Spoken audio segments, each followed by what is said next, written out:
United States Senate. The vote was whether or not we would invade Iraq, whether the United States would give the president the authority to send American forces to Iraq. There were 23 votes against that invasion. I was one of them. 22 Democrats and 1 Republican. And I can remember that night so well. It was late past midnight when the vote was finally taken. But we had a second vote to take too. And although I had voted against the invasion of Iraq, I saw the invasion of Afghanistan as a different story. We believe that Osama bin Laden and al-Qaeda, responsible for 9/11, were in Afghanistan. And the storyline, and I bought it completely, if we don't tell people like Osama bin Laden that there's a price to pay for attacking America and killing 3,000 innocent people, who are we? And who will be the next attacker? So I voted for the invasion of Afghanistan and believed that that was the right thing to do at that moment in history. That vote passed unanimously here in the Senate. There was only one dissenting vote in the House of Representatives, Congresswoman Barbara Lee of California. Virtually everyone else, both political parties voted for the invasion of Afghanistan. I will tell you, Mr. President, there was not a single senator or congressman who would have stood up that evening and on that vote and announced, I'm prepared to vote for the longest war in American history, because that's what we ended up voting for. It was our belief that if we came into Afghanistan, we could stop using this country as a haven for terrorism, and we could help escort them into the 21st century. Well, after 20 years, after thousands of Americans gave their lives and thousands more were critically injured, after the spending of trillions of dollars in Afghanistan, we learned a bitter lesson. Our willingness was not enough. The people of Afghanistan have to be prepared to embrace change for it to happen. We had to create an army in Afghanistan, a security force. It virtually didn't exist. The warlords had their military, and they were for sale usually to the highest bidder. And we were trying to create a national security force. We were trying to create a nation, which was quite a challenge. I'm not going to dwell on what happened, the bitter disappointments. But when I hear senators come to the floor and say, isn't it a shame that we're leaving Afghanistan and they're probably going to descend into chaos and many, many problems, my question to them is, and so what would you have us do? Continue with the troops risking their lives in Afghanistan for another 20 years? For another $1 trillion? Not me. I believe we reached a point where we have to do everything we can to help Afghanistan really progress into the 21st century. And yes, I feel a personal obligation to the men and women who risk their lives for our troops. For those who are opposed to or unaccepting of the notion of refugees coming to the United States, for goodness sakes, let us have the character to stand behind those men and women who risk their lives for our soldiers and who are now probably marked by the Taliban for death themselves. Yes, I would open our doors to them. They gave their lives for our men and women, and we should never forget it. I hope that my friends on the other side of the aisle who have strong feelings about immigration will at least realize that these individuals are critically important to our role in history and our message to the rest of the world when we seek their assistance. Mr. President, I ask consent that this statement I'm about to be making be put as a separate part in the records. Without objection. Mr. President, this week we're going to consider a critically important bill that will help secure America's role as a global leader in science and technology. The investments that the United States Innovation and Competition Act of 2021 make in innovation will help ensure our prosperity and national security. They support American research and development and will help to grow America's industrial and manufacturing base by investing in clean energy, cybersecurity, and biotechnology.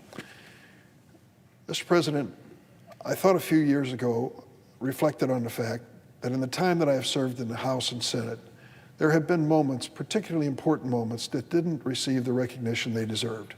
And one of them was a decision, bipartisan decision, by several legislators. John Porter, who was a congressman from Illinois, Republican congressman.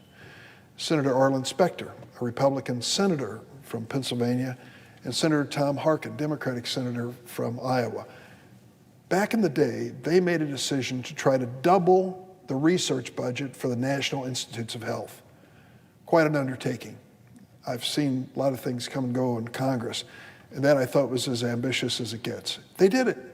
They ended up doubling the NIH budget and received some recognition for it, but far less than what they deserved. And so I went back out to the National Institutes of Health, to Dr. Francis Collins, who we're lucky as Americans to have him in the position leading that great agency. And I said, Dr. Collins, I remember those days with Specter and Harkin and Porter. What can we do now, our generation, to help you at the National Institutes of Health? I don't think I can double the budget. I wish I could. But what can I do? He said, Senator, if you could persuade Congress to give us 5% real growth every year, real growth over inflation, we'll light up the scoreboard. These researchers will stay on the job. They won't worry about next year whether there's going to be funding.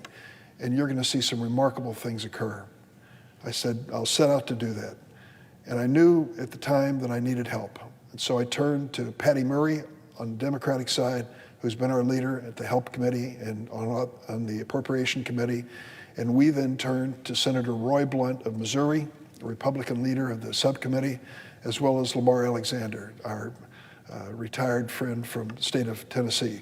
So the four of us came together, and in a span of 5 or 6 years, we took the NIH budget from $30 billion to $40 billion, just at the right moment. We didn't anticipate COVID-19, but here it came, challenging us. Are we ready? Can we develop a vaccine in a timely fashion? And thank goodness we could. Because of the investment that we had made as a Congress and the American people in this agency, it paid off. Not only did we save lives in the United States, we saved lives around the world and will continue to because of that good work. And I came to believe that that was critically important and went to the Department of Energy, sitting down with the secretary 5 or 6 years ago and told him the story about our commitment to NIH. And I said, you know, I guess it's conceivable that we'll do research that will lead to some treatment of Alzheimer's and dementia. We know that's picking up speed, unfortunately, because people are living longer. And he said, do you have any idea what agency of government is responsible for monitoring, creating electronic means of monitoring this sort of change in our brains and change that leads to Alzheimer's? And I said, no, I don't.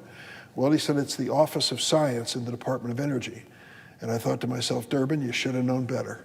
It isn't just the NIH. There are agencies all around our federal government that are doing research that complement one another. And so I came up with the notion, take that NIH model of 5% real growth and start applying it to all the other research and innovation agencies of our federal government. Well, this bill that we're considering this week, this United States Innovation and Competition Act, acknowledges that and makes the investment in research. I'll have to tell you, I can't think of anything we could do that is more bipartisan and would be accepted by the American people than the knowledge that we are going to continue to encourage and subsidize, if you will, scientists and researchers to move us forward in innovation and technology. This bill increases funding for the National Science Foundation and the Department of Energy. That's going to spur research. That's going to help at universities in my state and all around our nation, and it's been a priority, as I mentioned, for years. But one important way we can compete economically in the world is by boosting support for domestic manufacturing and strengthening our domestic supply chain. The legislation which we're going to consider this week does that exactly. $52 billion to boost our domestic semiconductor manufacturing capabilities. This includes $10.5 billion for semiconductor research and development, $2 billion for legacy chip production to help support the U.S. auto industry, $2 billion to support research, testing, and workforce development for semiconductor needs at the Department of Defense, $500 million for coordination with foreign government partners to support international semiconductor supply chains. And importantly, this bill also ensures the payment of prevailing wages on construction projects that are supported by this funding. Semiconductor manufacturing jobs already pay more than typical manufacturing jobs, and they should. But the workers who will help build the facilities won't necessarily benefit from that unless we ensure the same standards that we apply to other federally funded construction projects apply here. Research shows us that providing prevailing wage boosts worker productivity and provides good value to taxpayers. Several studies have found that construction costs are not affected by prevailing wage rates. It's our goal to compete with China and other nations, and China, unfortunately, has morally abhorrent labor practices. Let's do better. Let's show them and the world that we can do better. In 1990, the United States produced 37% of the world's semiconductors, 30 years ago. 30 years ago, 37%. 12% today. What a dramatic decline. We want to turn that around. Now, there are some who question this, who question whether the United States should invest in this kind of technology on semiconductors. I call them the second-place finishers. They've decided that the United States is going to have a solid second-place finish from this point forward. I couldn't disagree more. This nation can lead by example and lead by investment. And that's what this bill does. And those who are against it have to explain why giving dominance in this critical industry to another country, whether it's China or any other nation, is in the best interest of the growth of the United States and the best interest of the next generation of American workers. We're already facing a global shortage of microchips. That's led to layoffs in my state and many other places. Illinois has been a leader in auto manufacturing, and I believe will be in the future as well, thanks to dedicated workers like those at the Stellantis plant in Belvidere, Illinois, who assemble a car known as the Jeep Cherokee. Unfortunately, that plant had to shut down just a few weeks ago. Why? A global shortage of semiconductors. And earlier this month, Stellantis announced that as many as 1,640 employees at the plant would be laid off in July because of the shortage. Similar story at Ford's Chicago assembly plant, which has 5,800 workers. This plant was idle through April with shutdowns extending into May. We're not only seeing this in Illinois. It's been estimated that as many as 3.9 million fewer vehicles will be produced this year because of semiconductor shortage. Last month in the state of Kentucky, Ford announced a temporary shutdown of its Louisville plant, impacting more than 8,000 employees. And Ford's Louisville assembly plant, which employs nearly 4,000 workers, is expected to close through mid-July. GM halted production lines in Tennessee, Kansas, and several other facilities this spring. The news of these layoffs and plant closures underscores the urgent need for Congress on a bipartisan basis to address this microchip shortage.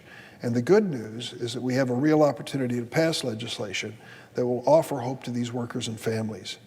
These investments in the CHIPS Act will not only address our immediate market needs, but help ensure manufacturers don't face shortages in the future. This funding will help support jobs through the entire supply chain, construction of new facilities, manufacturing and development of chips, workers in the auto industry who depend on this supply. This bill makes a strategic investment that will help to counter the growing threat posed by the rapid development of China's economy. I hope my colleagues will join me in supporting these important provisions to boost our domestic supply chain and support American jobs. Oh, we can defeat this measure. We can decide it's too much money, spending it at the wrong time. That's part of the second place finish club that you might find in the United States Senate. I don't want to be a part of it. I believe in the brains and the brawn of American workers. I believe they're productive people and that our researchers can lead the world as they have over and over again if we trust them and we invest in them. I yield the floor.